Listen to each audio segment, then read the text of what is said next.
President Xi Jinping expressed readiness to continue working closely with President Donald Trump to, quote, build a solid foundation for bilateral ties and create a stable, constructive environment for both nations' development. She emphasized that under their joint leadership, China-U.S. relations have remained broadly stable despite occasional turbulence. He said that the two countries, as the world's leading economies, are bound to face differences, but those differences must be managed through dialogue rather than confrontation. President Xi likened the relationship between Beijing and Washington to a giant ship that must stay on course through winds, waves, and challenges. He pointed to China's steady economic performance, reporting a 5.2% growth in the first 3 quarters of the year, with a 4% increase in global trade, describing the Chinese economy as a vast ocean big, resilient, and promising. She reiterated that China's focus remains inward, improving its governance, deepening reforms, and sharing development opportunities with the world, not seeking confrontation or dominance.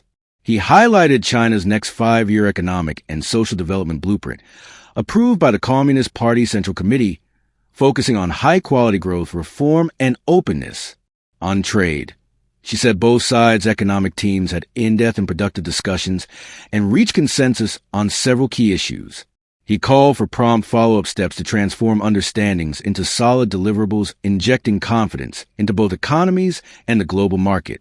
She urged both sides to continue their trade talks in the spirit of equality and mutual respect to shorten the list of problems and lengthen the list of cooperation. He said dialogue must always prevail over confrontation. The Chinese president also pointed to new areas of potential cooperation, from combating illegal immigration and cyber fraud to artificial intelligence, public health, and anti-money laundering initiatives. He said both nations should strengthen engagement across multiple levels and platforms, including regional and international forums. She stressed that the world faces major challenges and that the U.S. and China, as global powers, must shoulder their responsibilities together. He suggested both countries support each other's hosting of major international summits, the U.S. G20 summit next year and China's APEC 2026, to promote world economic growth and better global governance. President Trump, in response, praised Xi as a great leader and a good friend with whom he shares years of mutual respect. Trump called China the United States' biggest partner, expressing optimism for a future of cooperation rather than conflict. He reaffirmed that both nations can accomplish many great things for the world with joint effort and vision. Both leaders agreed to enhance cooperation in trade, energy, and technology, while encouraging greater people-to-people exchanges.